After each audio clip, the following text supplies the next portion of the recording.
That's 9 out of 21. All right. You're reading, right, hon?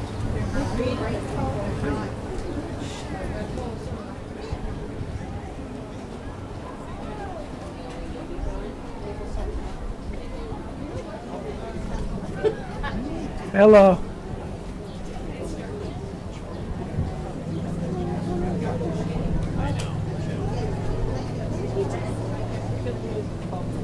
Hi.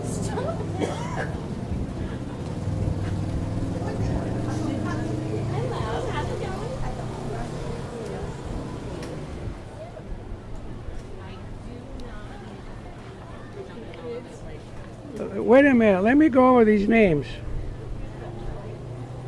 We have Paul Newell here, right? Here. Number 1. Susanna here, Rich? No. Chelsea here?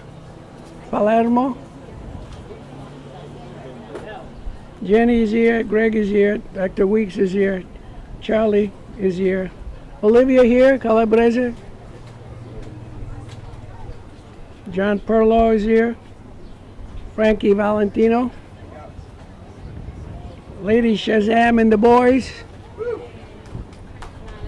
And the 2 Chairs musical group. And they brought chair people at Middlesex County College. That's so cute.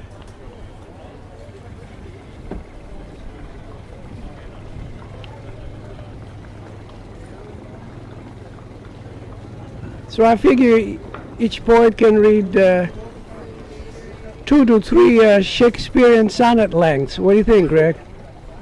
That's about 30, 40 lines. That's 45 lines. But I mean, if Shakespeare read just 1 sonnet, he would make an impact. You know, love is not love, which alters when an alteration finds.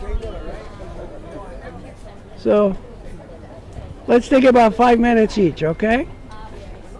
So we can have music by the Shazams and the Chairs. I want to make sure that we all fit in the 2-hour concept so we can all be on YouTube. Deal? Jenny, is 5 minutes okay? That makes sense. Yeah, about 40 lines. And as usual, we're looking for in praise, right, Paul? Poetry in praise. Yes, 4th of July, the beach. Yeah, no politics. No politics. No politics. Just praise the ocean, your mother, whatever. Okay. Okay, might as well start. We're on? Okay, welcome to the 5th Pier Village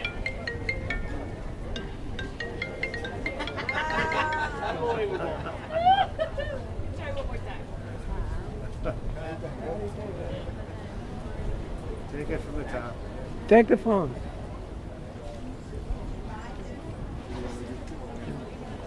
All right. Sorry about that.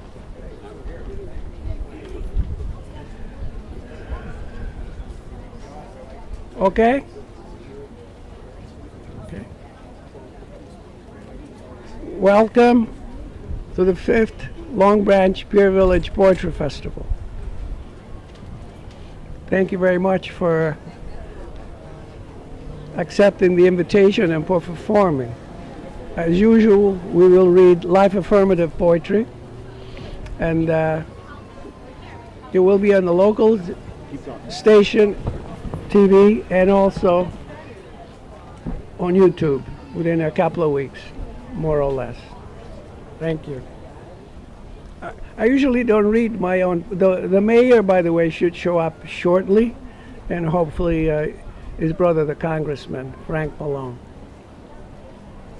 I usually don't read my own poetry, but I'm working on a book called The Apple Poems.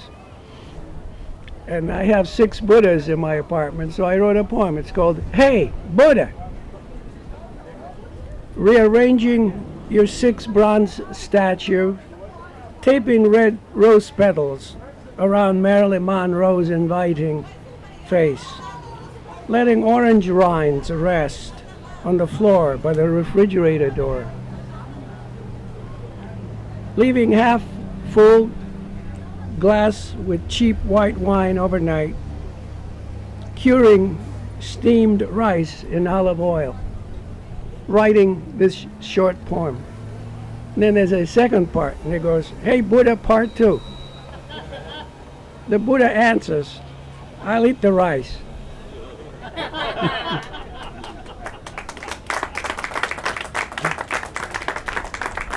Paul Newell, a local lawyer poet. Okay.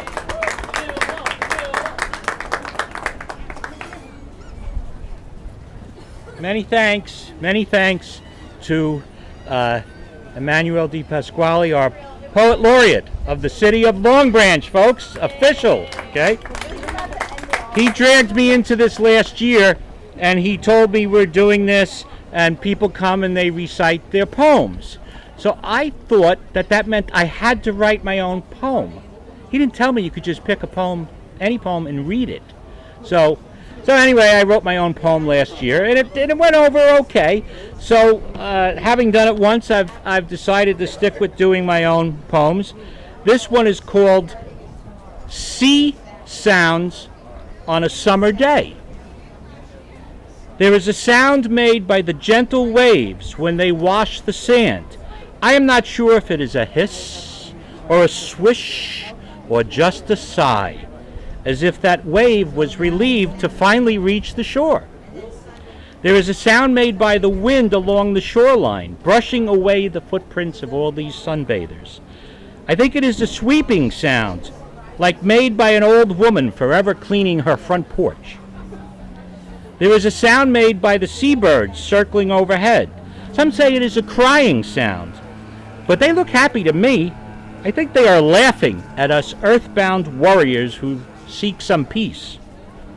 But the sound I like best on a summer day is the unseen calliope from a long demolished carousel that I can still hear at my beach on a summer day. Thank you.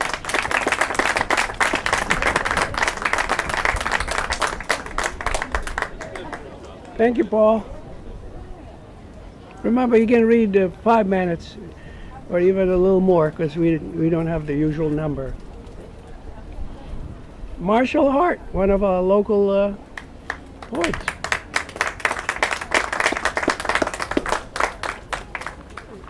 Thank you so much, Emmanuel. It's my first time here, and I'm going to try to deal with poetry.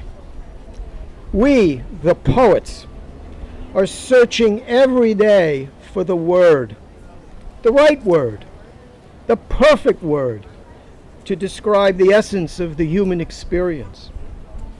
To use words to attempt to describe the indescribable, to express the inexpressible, to define the undefinable aspects of our human awareness, to attempt to answer the unanswerable questions within the lines of a poem.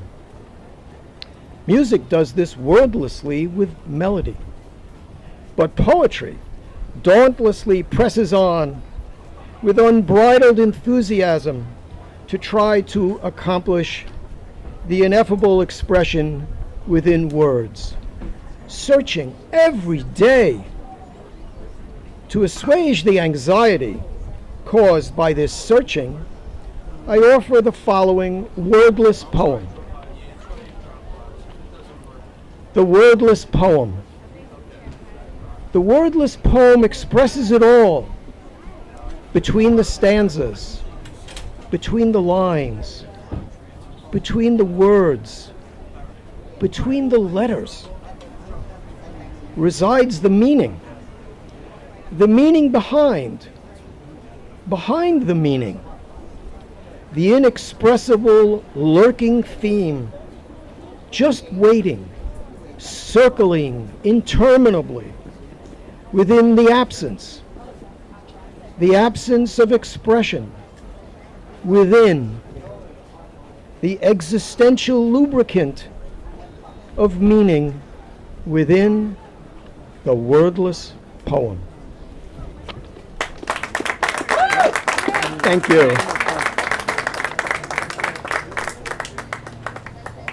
I think poetry is the most difficult of all the arts. It has to express itself metaphorically, the moon, when the moon is half full and kind of looks like a man half falling on his back, But if you put two sticks up, it becomes a gondola. And, but it's the most rewarding, I think. Even if you don't know what John Keats meant by a season of mists and mellow fruitfulness, it's wonderful. Well, love is not love which alters when an alteration finds. It's a lot better than I love you no matter what, baby. So.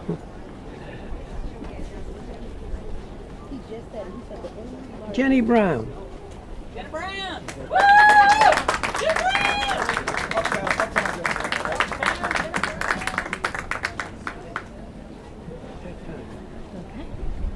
Thank you. I'm going to share 3 poems today. This first one is called The Bite of Memory. The mean girl in my neighborhood made me cut off the streamers hanging from the rubber grips on my handlebars. Pink and white sparkly streamers like plastic spaghetti, whipping my fingers as I skidded into the driveway, trying to make stones fly. She had cut her own streamers, wanted everyone to copy her, to give her credit for destruction of pretty things. I stood in her garage, the door wide open, my whole world in view, no one on the street, hot summer heat pulsing, a heartbeat in my ears. She gave me the scissors and told me I was a sissy. I cried as I cut them, snipped each streamer one by one. They hit the cement with small clicks, short, sharp stubs rubbing my pinkies raw as I rode away. Thank you. After I wrote that poem, my husband bought me pink and white streamers off of Amazon, even though I don't even have a bike. He knew. This is called Breakfast Table. I woke up one morning and Jesus was sitting at my breakfast table. I don't know why he was there. I didn't invite him. I asked if he wanted some scrambled eggs or coffee. He said he didn't eat eggs and wondered if I had any ancient grains like farro or einkorn. I laughed and said that I thought the term ancient grains was made up by some marketing gurus in a scheme to sell health foods to trendy young mothers. I told him I had horseradish in the cupboard, and wasn't that like eating bitter herbs at a Seder? And I could make him a Bloody Mary. And he said, "That'll do, that'll do."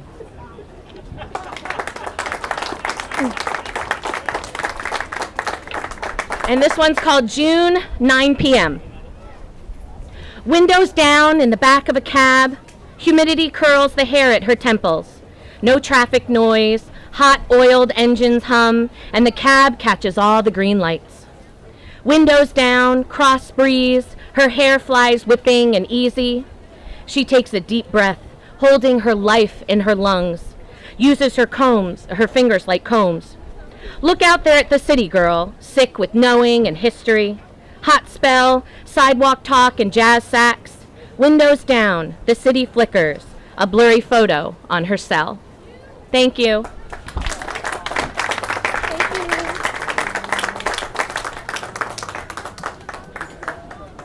Hey, our mayor is here, John Pallone, and his young man, J.T. Pallone, our can-do mayor. I read the article and the link of all the good stuff you're doing. God bless you. You want to come out and talk to them?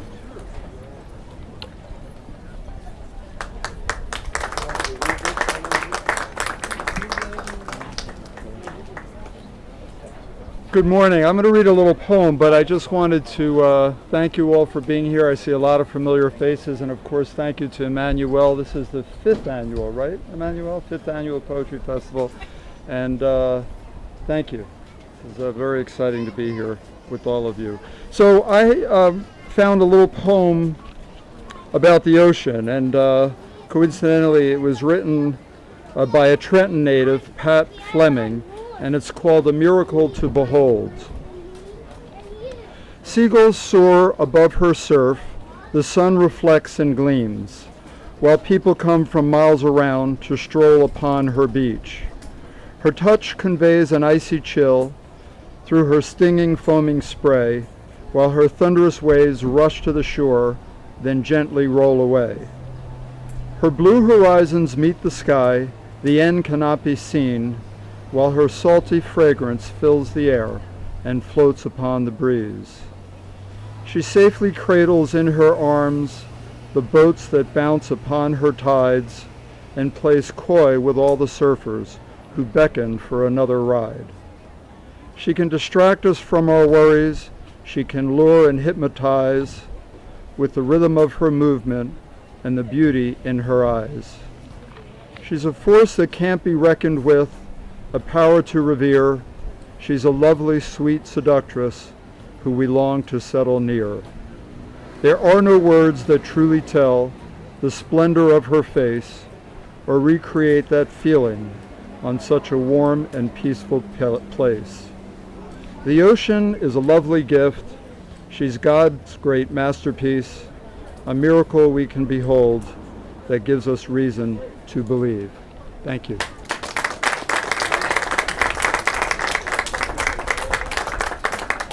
Five years ago, when our mayor was councilman, this is the genesis of our getting together here. I talked to him and Joey Bastelli about setting something up. You know, I was appointed Port Laureate, but I didn't want to be a begonia plant, you know.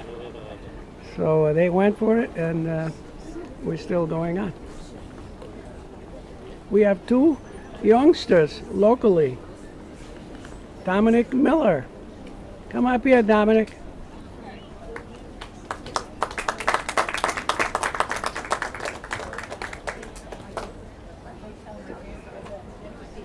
And Lux McGuire will follow with her poem.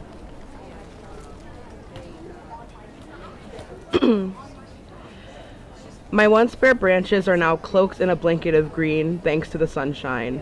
Birdsong fills the air, a tweet here and a tweet there. The hum of bees seeking to find their floral pair. Oh, how I love the summer air. The scent of sea salt in their hair and an abundance of laughter everywhere. The sand in between their toes, the scent of freshly cut grass and the way it blows. The ocean water and the way it flows, the boom of fireworks shaking the ground, and fireflies and how they glow.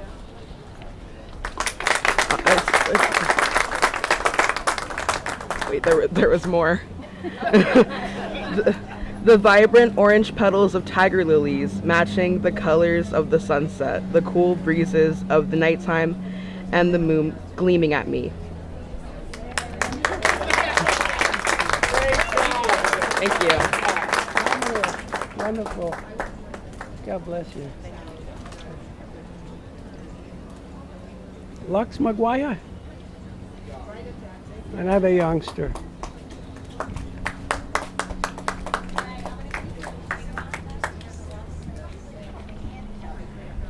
Alright, so this doesn't exactly rhyme, but, you know.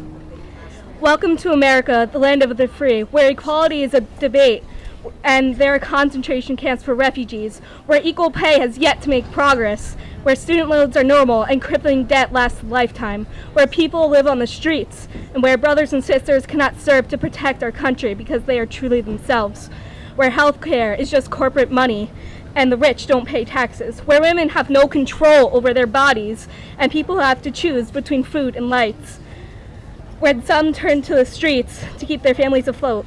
Does this sound like freedom to you?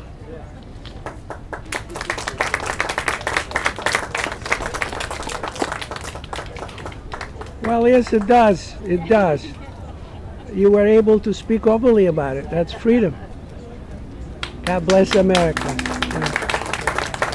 Greg Brown.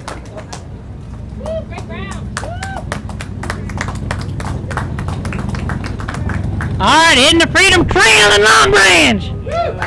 All right, now, this is a history poem about Morgan's Great Raid. I'll give a little preface about each poem in the series. John Hunt Morgan and his second-in-command, his brother-in-law Basil Duke, led the longest raid of the Civil War. and the deepest Confederate incursion into Union territory. Ordered by their general, Braxton Bragg, to remain on the Kentucky side of the Ohio River, they disobeyed and made history. Hoist Morgan on your shoulders, boys, and round the campfire drag him. Bragg orders us to stay, and today we disobey him. Drink to John Morgan and to Duke. Drink champagne from your boot. Rain delayed us, picking daisies. Tom Quick broke his right rein arm. Such omens won't detain us. Morgan's raiders swarm. Drink to John and drink to Duke. Drink champagne from your boot. We break for Brandenburg to ferry the swift Ohio River. Such wild crossings easy, urged by Kentucky's blue defenders. Drink to John and drink to Duke. Drink champagne from your boot.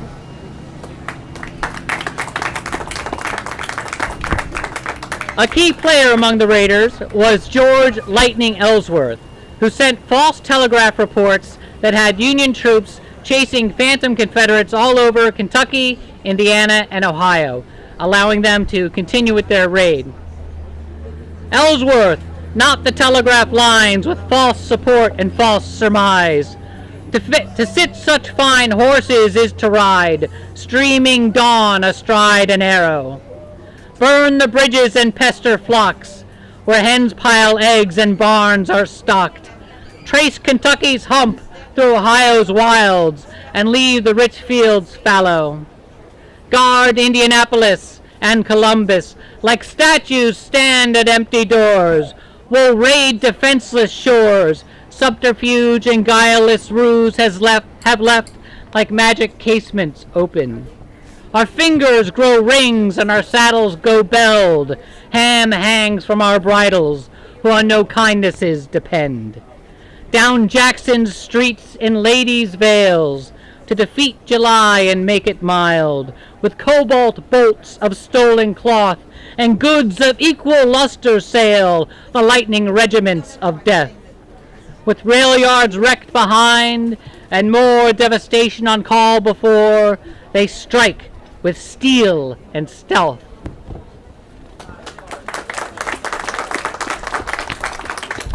Morgan's raiders burned bridges and destroyed rail yards and ammunition stores and supplies for over 1,000 miles, always staying just one step ahead of their Yankee pursuers. Militia forces in the area cut down trees to block their way and burned bridges too in order to slow Morgan's progress so they would be captured. The rain-swollen Ohio River slowed their escape and allowed Union gunboats to meet them at the crossing at Baffington Island. Bridges burned before us and bridges burned behind, men asleep on horses and the horses falling down. The chase is on in earnest that had been but seek and hide, no time to cook the stolen meat or brush proud horses down. Bridges burned before us and bridges burned behind. Axes to the fore! The cry goes high and wide. Another narrow roadway and every tree chopped down. Rivers, rivers, rivers, and the Ohio running high. Pot shots from the farmers, their wives leave poisoned pies. Man and horse move hollow-eyed, and night and day are one. Bridges burned before us, and bridges burned behind. The brazen bugle's reveille blows ugly and unkind. Our last day in Ohio, men, Virginny's our next town. Rivers, rivers, rivers, and the Ohio running high. At last we're at the river, all is black and we are blind. Our Union gunboats churning round Baffington Island now. Bridges burned before us and bridges burned behind. Rivers, rivers, rivers, and the Ohio running high.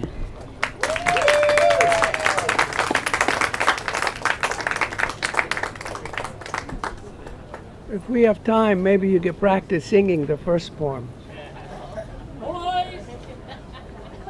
Our great Congressman Frank Ballone is here. Yay. God bless you, Frank. You want to talk to us? Please, yeah. No, but it would be wonderful if you did. All right. Well, thank you. I have to find it. I was trying to think of what I would read today, and I'm a big fan of Robert Pinsky, who many of you know was the Poet Laureate of the United States a few years ago, and came here at the time to Long Branch. And if you go down to the three corners there where North and South Broadway and Broadway meet, there's a park, and there's a little monument to him with one of his poems. I won't talk too long, Emmanuel, but I just wanted to explain, if I can. Robert Pinsky grew up in the downtown area, and when I was a kid, and my brother too, the downtown area where the two Broadways met up to maybe 3rd Avenue was mostly Jewish. There were all kinds of Jewish delis. The Orthodox synagogue was in that area across from Star of the Sea Church. And it was a thriving area for the arts, the movie theaters. There were all kinds of, musicians and that type of thing. And his father was an optician. He was actually our optician when we were kids, and I knew him well. So the problem with this, Emmanuel, is that the two poems I'm going to read are not necessarily happy. Actually, one of it is called The Destruction of Long Branch. But it's not really about the destruction of Long Branch. You have to understand that until maybe 20, 30 years ago, none of this was here, right? So when Robert Pinsky came back to see the Long Branch that he knew, it was mostly gone. And it's completely gone today. There's just vacant lots, right? And the city had kind of deteriorated, right? So he wasn't writing during the revival that we're seeing now with Pier Village and so many other things. But I don't see it as a negative necessarily. I think it's more like a memory of his life and his youth and his growing up, so to speak. So the first is called The Destruction of Long Branch, and the second one is To My Father, okay? So I'm going to read The Destruction of Long Branch first. It also brings back a lot of memories to me, so that's why I want to read it if I can. When they came out with artificial turf, I went back home with 1,000 miles.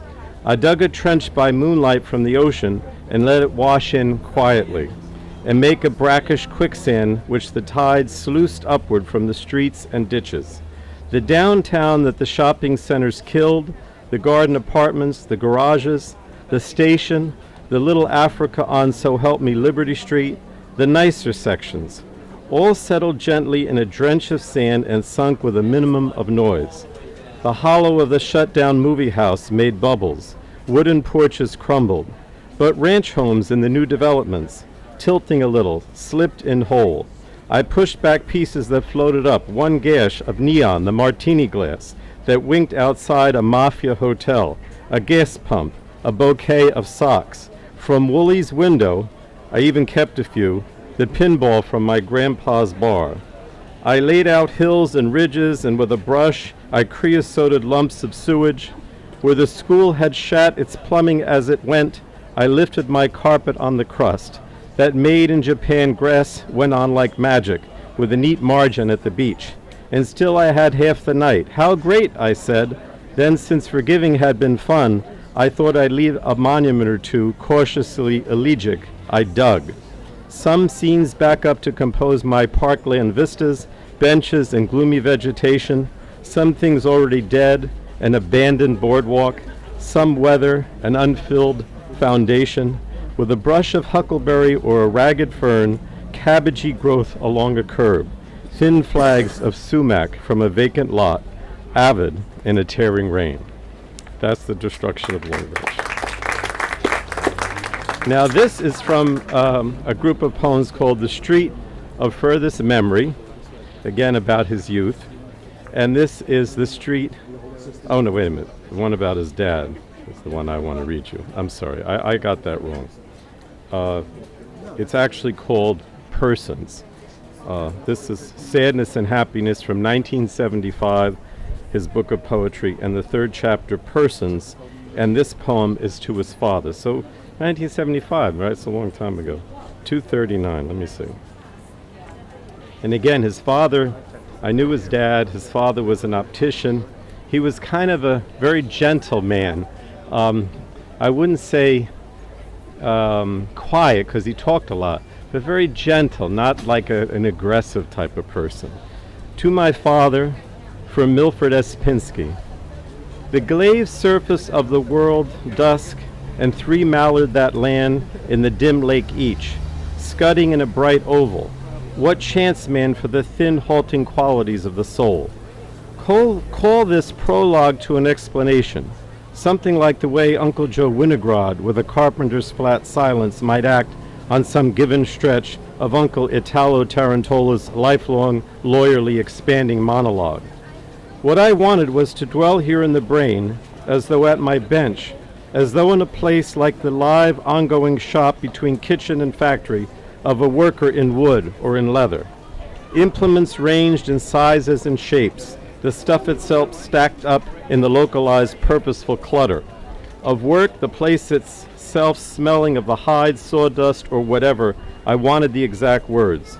I wanted the way to pronounce evenly the judgment which a man who is quiet holds back as distinct, but not final in the presence of a good talker.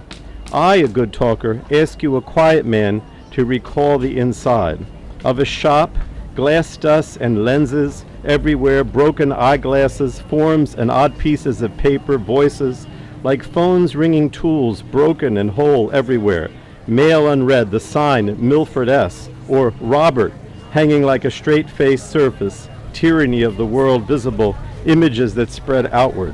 From the brain-like lines crazing, or like brief silverly ovals that glide over the dark, ethereal, yet each wing beat firm in time of more substance than this moth-like stirring of words, work, or affection. All right, thank you, Emmanuel.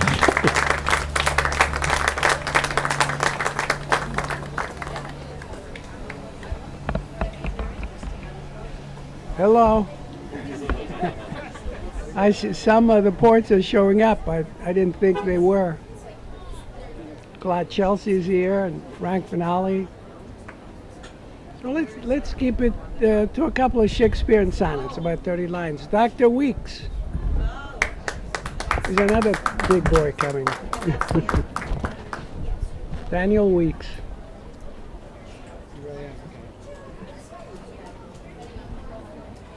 Thanks, Emmanuel. Over the last few weeks, I've been editing a series of short histories I've written over about a 30-year period, mainly dealing with Monmouth County. And I had this kind of strange experience last week. So I was editing a chapter that dealt with the Battle of Monmouth, which is an extremely complicated event and very hard to understand, hence hard to write about. And at about 4 o'clock that day, I suddenly realized that it was the 141st anniversary of the Battle of Monmouth. It's June 28th, 1778. That took place right outside of Freehold. And by 4 o'clock, my ancestor's brother, Lieutenant Nathan Weeks, had already been killed at the battle. And it was kind of a very weird moment because things that have happened so distantly in the past, we kind of forget about their anniversaries, and more modern things come into view. But that was 2 years after the Declaration of Independence was signed, a little less than 2 years. And they were still fighting to establish those rights. And it brought home to me something I think about often, is that these rights are very hard to get, but they're easy to give away. And it's something we sometimes don't think about. And this poem kind of deals with that issue in another way. A double exposition this, as Mozart in the 25th blooms surreptitiously his themes and their embellishment, one from another through Kosanevich's fingertips, slip through magician sleeves, impressing lightly on the keys. So lightly each fingertips impress frees something from relentlessness, life and its sound, as raindrops depress the rhododendron leaves. And all some strange way heaven sent, the sphere's refrain, which bloomed this maestro, at once orchestra and soloist, passages short and beautiful. A foreshadowing subtly sketches itself just at petal edge, a blackening line of mystic script writ on air. Then velvet petals begin to fall, first just one on tabletop, its fellows stoic yet appalled. And the blooms deep-colored, freshly picked one day ago from what the garden offered, soon follow, as if it were so hard to do just one thing that someone later might recall, proud, not pitiful. I make coffee and turn my face to the gentleness of the necessary sun, not yet so vicious as it will become, and remember him, short and beautiful, tripping and tumbling on the flagstone there in busy Keswick, his cane and glasses clattered to the street, his hat cascaded, and he stayed down, very still, till everyone seemed stopped, such gentle sons and daughters, to see if he might be raised up, proud, not pitiful, another time, though he'd clonked his head a good one. Had his hip gone out? We wondered. But then he spoke up for himself. "Well, I'm all right. I've been through worse. I'm 92. I was in the war. I'm 92. I've been through worse," was his refrain. As a young woman, we never got her name, pulled a tissue from her purse and pressed it to his bloodied head. Short and beautiful, proud, not pitiful, vet and petal fall.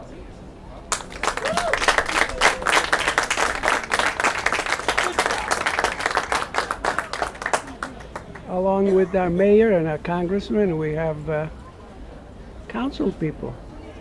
Mario Rivera and Anita Wood, lovingly known as Anita Vote. Is that a great name for a politician? Anita Wood. Frankie Valentino, our local Edgar Lee Masters.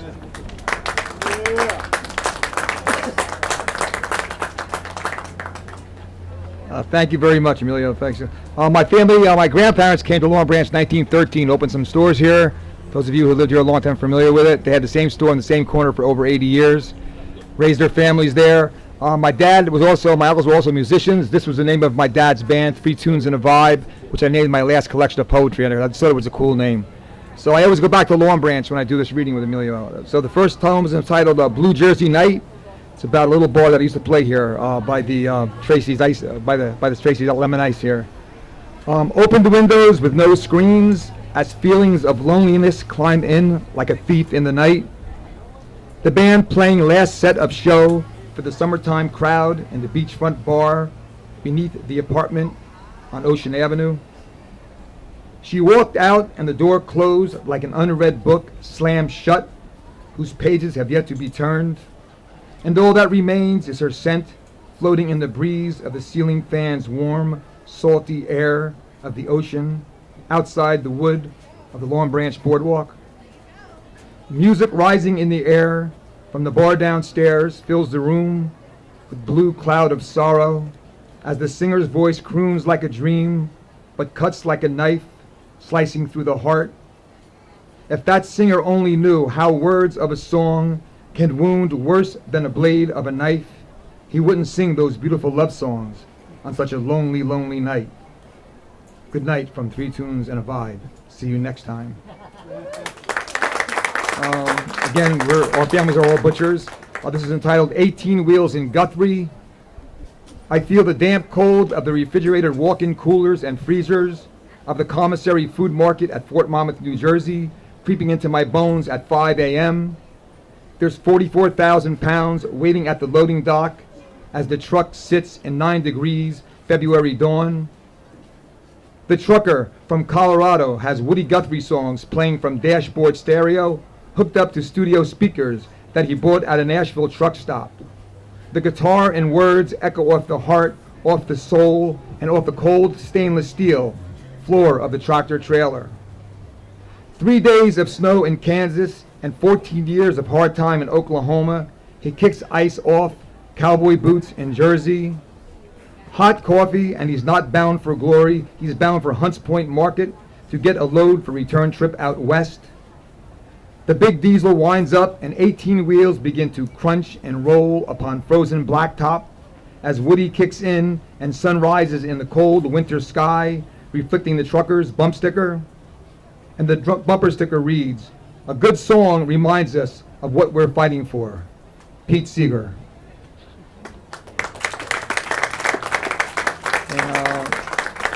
And one last quick one. It's called Sinatra in Long Branch, 2013.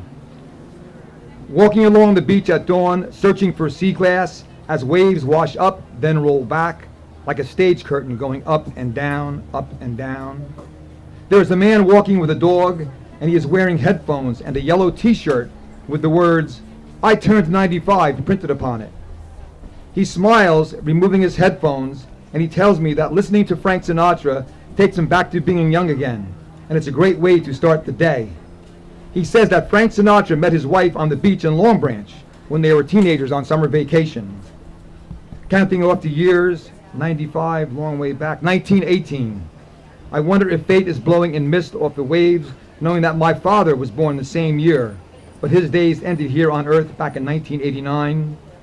Summer wind, come fly with me, that's life, night and day, all the way, the best is yet to come. That's a great way to start the day. Thank you, Emmanuel, thank you.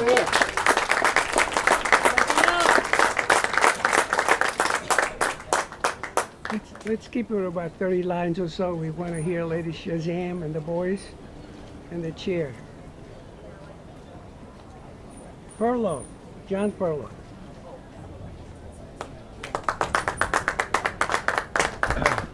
Good morning, everybody. This poem I'm going to read for you is about liberty and freedom. It's about Long Branch, and it's about a night a Nobel Peace Prize winner, poet from the Midwest, spent in Long Branch about 10 years ago. So this is called "If You See Him, Say Hello." I wish I had a heads up or someone called on my cell phone. Bob Dylan was in the neighborhood, and as it appears, with no direction home, I would have gladly offered shelter from the storm and the hard rain that was going to fall down. I'd be proud to serve Bob up with a proper tour of my beloved sweet old hometown. First it'd be up and down Broadway. Maybe he'd serve up something poignant to say. I bet it's not so different from his hometown after one too many mornings or blissful summer days. I'd show him our new Pier village and our shoreline with every grain of sand, enjoyed by people of all races and faiths, even long before that historic reunion tour with the band. He'd have to visit West End and that tiny bungalow that first heard Born to Run, once inhabited by a guy a lot like him. If not their faces, may their spirits always remain forever young. I tell them about our 7 presidents who used to summer here many moons ago. Heads of state even Bob's never met. What would they discuss? Does anybody know? But for a simple twist of fate, that answer is still blowing in the wind, I suppose. We'd make it to Monmouth Park for the double, where a series of dreams play out every day, and hard-working men and women break their backs, knowing the difference between glory and sorrow amidst the occasional blood on the tracks. Alas, we have no watchtowers, but our phone books are filled with Mr. Jones. Most folks around here live the working man blues, but there's still a few, just like a Rolling Stone. The policewoman didn't recognize him. She didn't have a clue. And that's how the voice of a generation ended up tangled up in blue. Maybe there's a lesson to be learned about liberty in these modern times. Look out, kid, better have your facts down pat before you test freedom's chimes. Before he left, I'd ask him honestly what he thought of email, iPods, and blogs. But I'd never let him leave our fair city without trying one of Max's famous hot dogs. And when our tour was over, I'd apologize if I wasted a little of his precious time, his sweet solitary strolls, just walking, not talking, in the anonymous green wave night. Maybe he'd shrug, give me a wink and a grin, and say, John, don't think twice, 'cause it's all right. Once upon a time, you felt so fine, you threw the bumps a dime in your prime, didn't you? People call, say, beware doll, you're bound to fall, you thought they were all kidding you. You used to laugh about everybody that was hanging out. Now you don't talk so loud. Now you don't feel so proud about having to be scrounging around for your next meal. How does it feel? Everyone can join in. How does it feel to be on your own with no direction home? A complete unknown, just like a rolling stone. All right, I got some of my books for sale since I'm scrounging around for a meal today. Thank you. Thank you very much.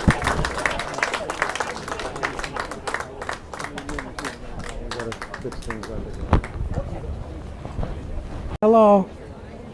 I met Bob in '63 at Gertie's Fork City. I had no idea what the hell he was talking about. Even then. Like, you know, that slur, I had no clue. But he came over, we had a drink. He famously said, I'm a poet and I know it, hope I don't blow it.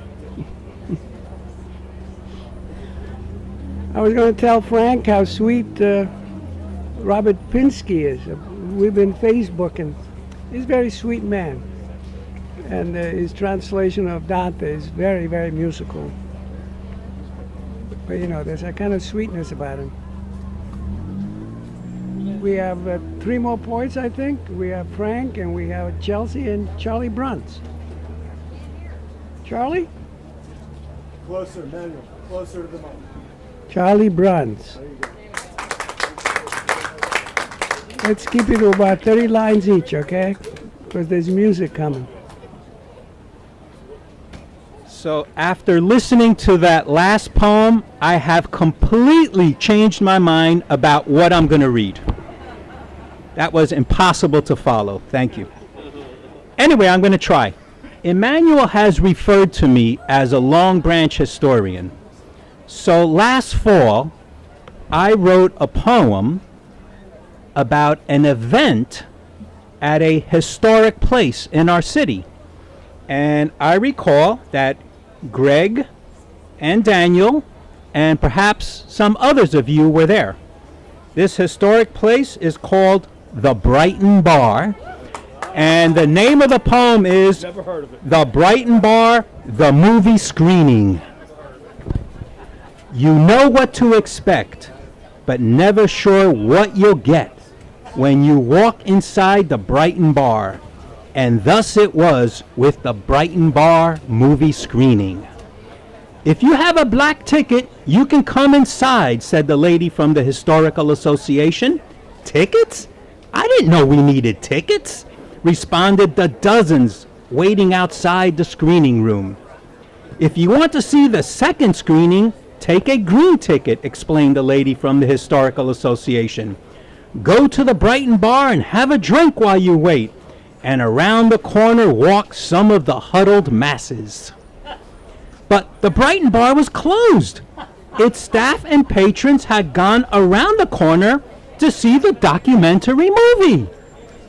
So back out in the cold walked the huddled masses to wait for the second screening of the movie. Shh, beckoned the lady from the Historical Association as the huddled masses buzzed in anticipation outside the screening room. But they didn't need to stay quiet for long, for a technical difficulty had delayed the first showing. After an hour, the patrons from the first screening emerged, smiling, chatting, seemingly relieved at the experience, and in marched the green ticket holders, smiling, chatting, in anticipation of being entertained by the Brighton Bar movie. The co-host from the library welcomed the patrons and invited them to enjoy soda and popcorn. Then the lights dimmed and the movie came alive to the cheers of the second screening crowd. The moviegoers roared as familiar faces appeared on the screen. They cheered as footage from years gone by rekindled memories. They booed when the video reminded them of unwelcome changes and applauded when it all ended. They filed out with the smiles across their aging faces. Some repaired to nearby watering holes. Others simply drove home, but one walked around the corner to the Brighton bar. Hi, I just saw the documentary and realized I never bought one of your t-shirts, he said, pointing to the display of items for sale behind the bar. Do you have a men's size medium? A moment paused as the bartender spoke to the owner. Actually, we're out of them and don't know when we'll be getting some more, he told the man. What do you want to drink? The man waved him off and walked out to head home. You know what to expect, but never sure what you'll get when you walk inside the Brighton bar.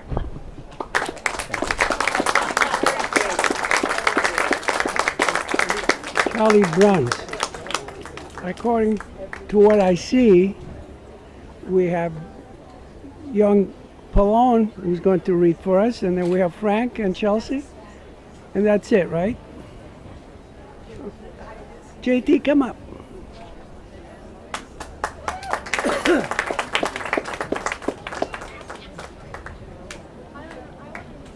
Good morning. My poem is called Independence. My poem is called Independence Day Fireworks. Boom, crash, bang. I look past the boardwalk and onto the beach. I follow the sparks, the colors, into the sky. Red, white, blue, yellow, green, purple. Going up, up, up, higher and higher, until they explode and come raining. A million sparks going down, down, down, lower and lower, until they disappear above me in the wondrous night sky.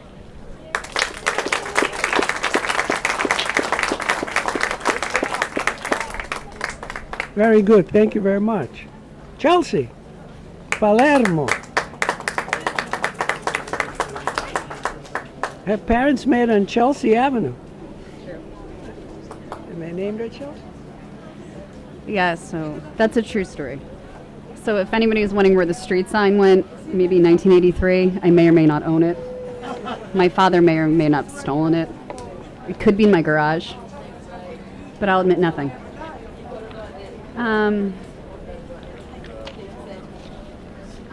It might be off theme, but that's okay. Really off theme.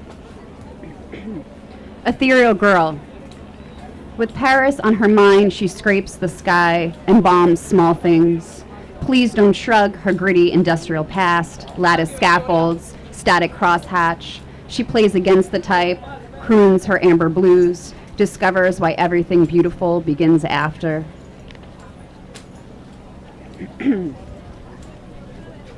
Had I not prayed? Excuse me, let me do it again. Had I not prayed? When Gabriel came to my bedside, I thought I'd gone insane. Woken in the dead of night to a singing winged creature, I clung to my bed sheets, wrapped my body up against the post. Dear God, why have you forsaken me? Had I not prayed? I felt the Spirit move within, pinpricks of the Holy Spirit, enough to make me think perhaps it could be real. But we all know of those twilight mystical experiences, part of you exalted, part of you in fear, how you wish it to be real, but know how quick the mind can be to go mad. We'd seen it in the village, false prophets hearkening stoned to death. But for me to be with child, unseated, I remember fearing for my life. I remember imagining the cold pelt of the stone against my skull, welt upon welt, until the crimson river flowed. How I prayed night after night for blood to flow from my groin. How I waited for my body to change.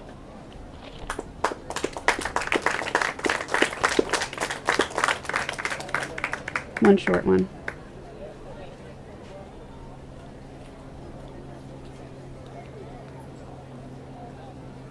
Great Mother, sing the sunrise, whisper prayers seated into the earth, Stones rippled, return to the lake.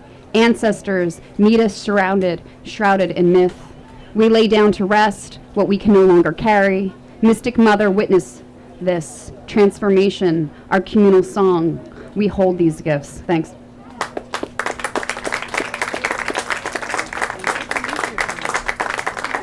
Good to meet you finally. We have two more, Frank Finale and Olivia Calabrese. Frankie, the legendary Frank Finale. Yeah!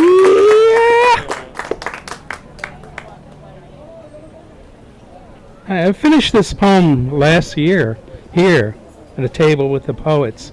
I had to write it about a painting. It's since been published in a book. It's called Pisces, if you think horoscope, about 3 fish.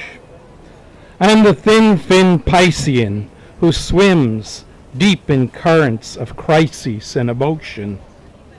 The dreamer fish who slips through seas of the subconscious and knows.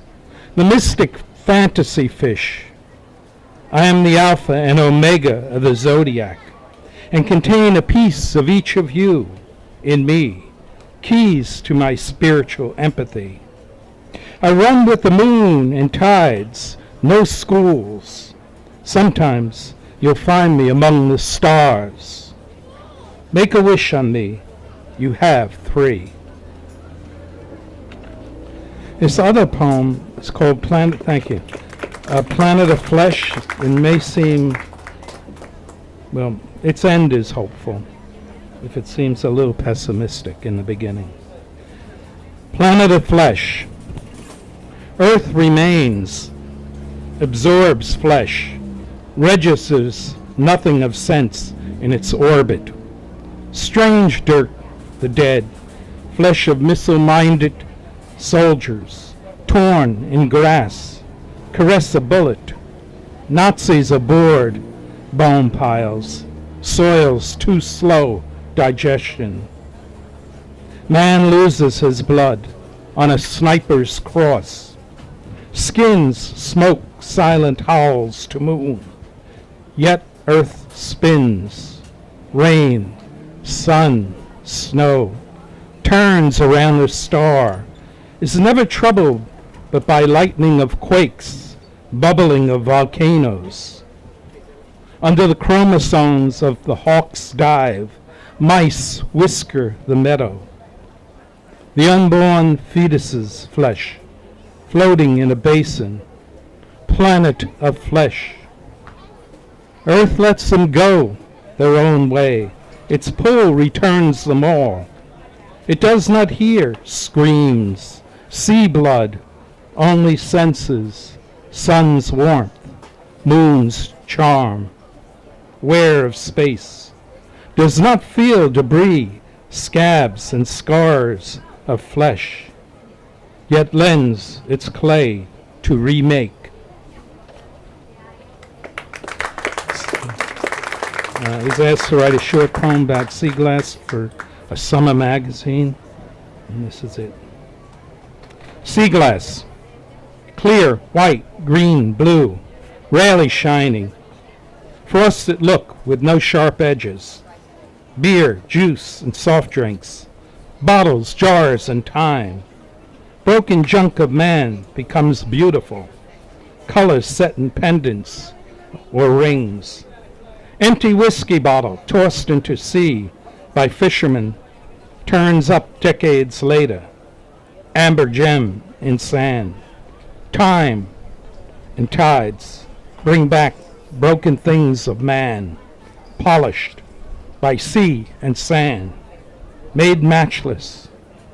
Consider this blue gem in the ring on my wife's hand. That's it. Thank you.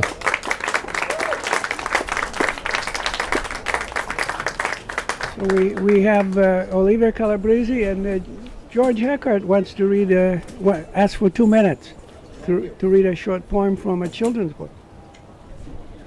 Good morning. Can you hear me? Yes. Great. This poem is about my experience renovating a house in Long Branch. It's called the Woodgate House. I usually like to write about love, but in this case it's a different quest. An animal that I'd like to shoot, it's squirrels that I'm in hot pursuit. To trick them, the unwanted guests, they play all day and scamper about, burying their nuts as I give my shouts. They pay no mind and ignore my yelps. My last resort, critter, please help. They've been here before in the Woodgate house, long before I, always reworking the original blueprint guide. And through the years I've found out that bounty hunters of the fur have made a good living at the house where I shout. Woodgate, a beautiful place, and there's many others who also have shared this space. Raccoons we've caught and traveled out, it's others now I'm screaming about. Rotten rodents and all other unwanted tenants, get out. They scare me most as they walk the boards and chew all things with their little swords and move about without a thought. In the middle of the night is most my fright. Makes my heart beat and pound when I hear those dissonant sounds. But to change patterns that have been for years is a challenge for body and mind that had me in tears at times, but I knew the arduous task would soon be through. Renovation underway. All the rotted entrances and exits have been closed to keep the strays away. The house is now structurally sound, so only friends and invited pets can enter and exit from the designated doors located near the ground. So with some reservation, thankfulness, and hesitation, I believe it's really true.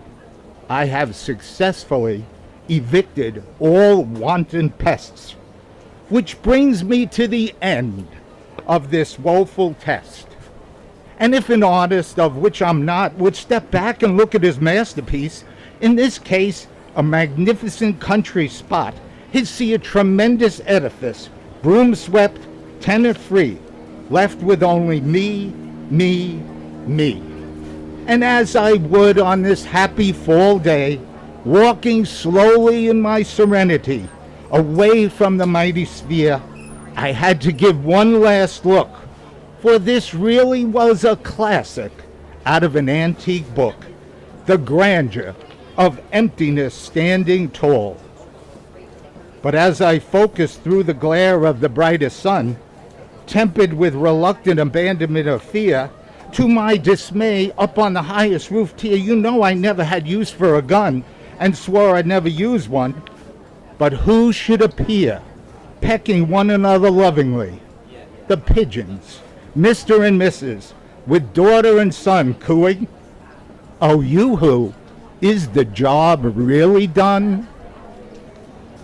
Thank you. Thanks. Olivia Calabrese will take us home. And then the Shazams will play some music. Okay? Olivia?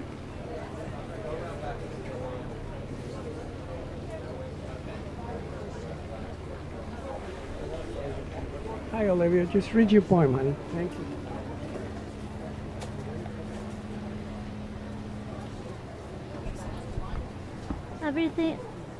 Everything reminds me of something else, spinning in the distance of the higher self, the halls of mirrors, the tunnels of vision, the candlelight of the mind, and all its decisions, the space within the realms of sycamore of elms, and in moments when it all blurs, moments where time stands apart from the world, moments where the angels write song and script, where time stands still, the space inside, where I forget the hours, forget everything, the rain shower, the voices, and all the choices, the text fading into pools like melting paint, where voices grow faint, stopping the world, and the sounds they make, like all the flowers spinning in the lake.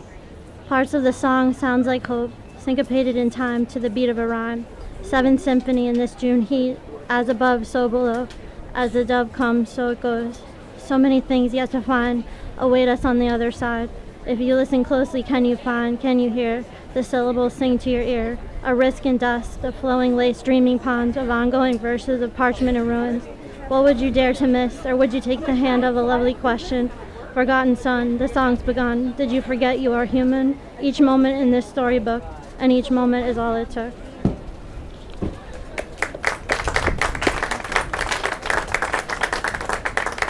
Thank you all, and thank you all very much. Remember, it'll be on YouTube within a couple of weeks or so. Just go on Google and type 5th Pier Village Long Branch Poetry Festival. And thanks to our mayor again for sticking with us here the whole time. And it's good to see him and his boy. And we're going to have music now till 12 o'clock. Is that right? Do we have any time left? What time is it? Okay, so why don't we play some music? Okay? Thank you very much.